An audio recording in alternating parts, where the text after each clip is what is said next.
다이어. 손흥민은 주장감이 아니다. 토트넘 초토화. 소니 주장 선임 불만에 인종차별까지. 영국 레전드 퍼디나드 버럭 다이어 향한 작심 발언 한마디 유럽 발칵. 팀의 시즌 첫 승을 이끈 토트넘 호스퍼 캡틴 손흥민이 토트넘의 우승 가능성을 질문받는 일이 일어났다.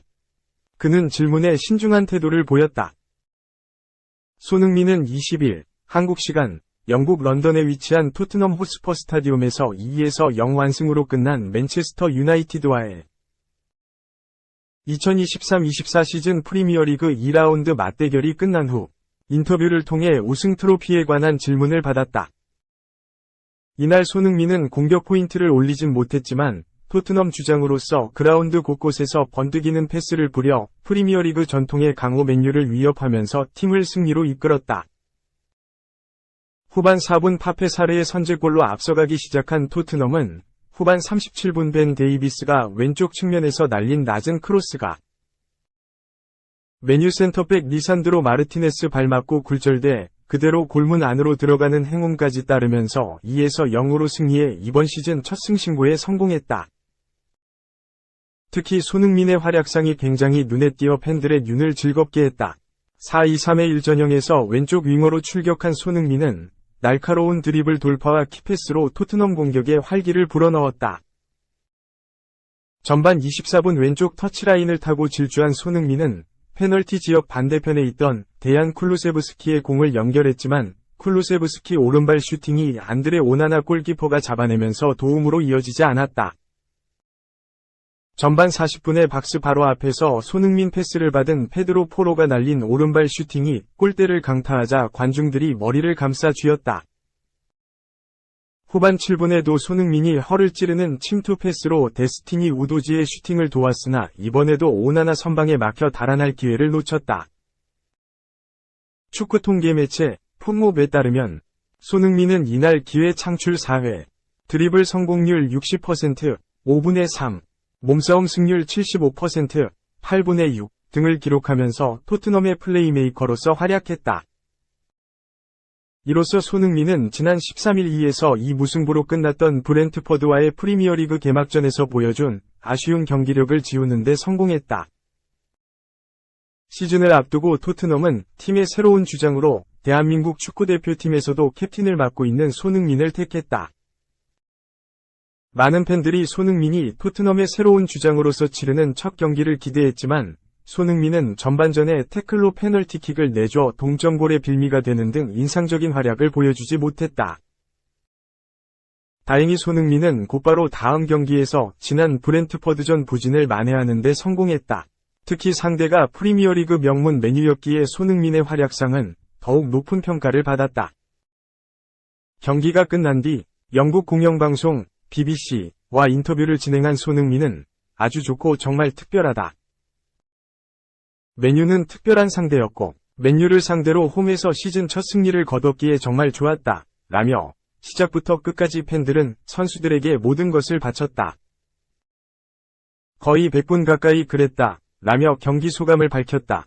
경기 소감을 밝힌 손흥민은 뒤이어 이번 시즌 우승 가능성에 대한 질문도 받았다. 토트넘은 프리미어리그 강호이지만 우승과 연이 없는 클럽으로 알려져 있다. 가장 최근에 한 우승은 무려 16년 전인 2007-08 시즌 리그컵 우승으로 이후 단 한 번도 메이저 대회 정상에 서본 적이 없다. 2015년부터 토트넘에서 뛰기 시작한 손흥민 역시 준우승만 3번 했을 뿐 아직까지 클럽에서 우승을 경험해보지 못했다.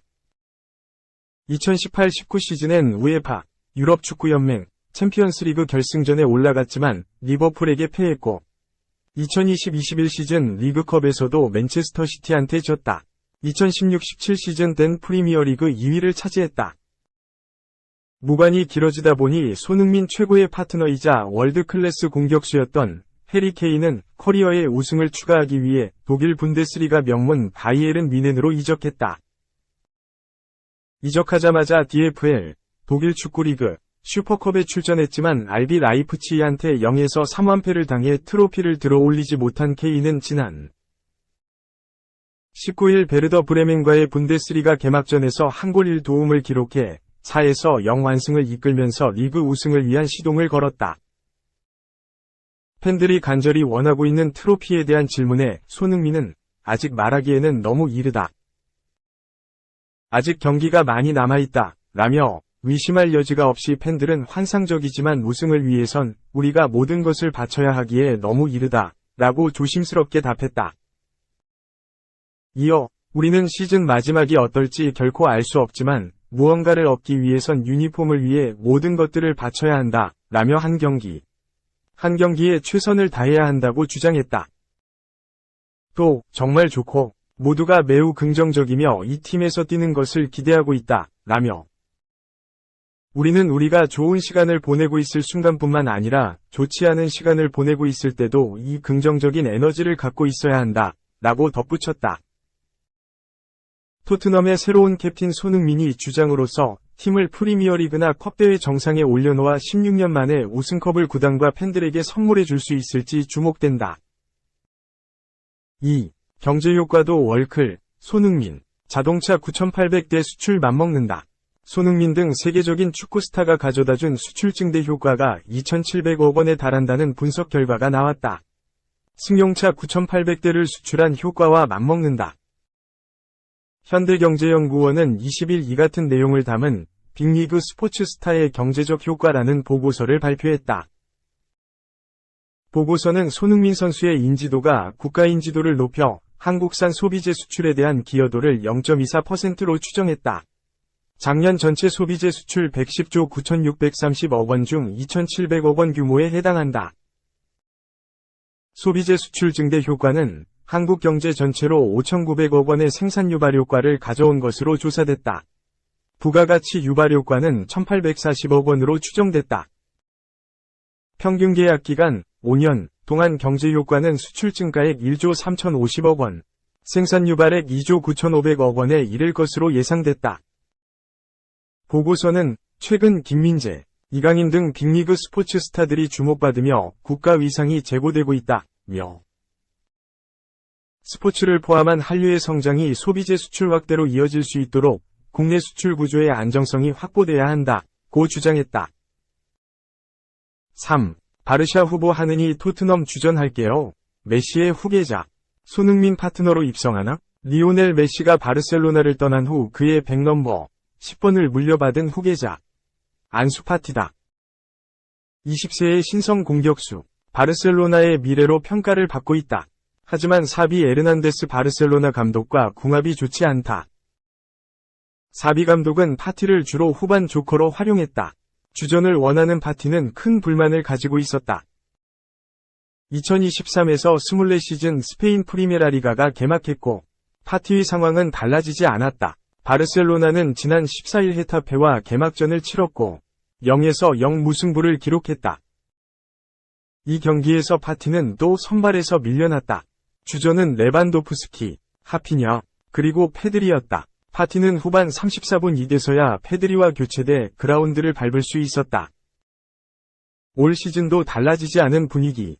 파티가 이적을 원하는 이유다. 유력한 팀 중 하나가 잉글랜드 프리미어리그 토트넘이다.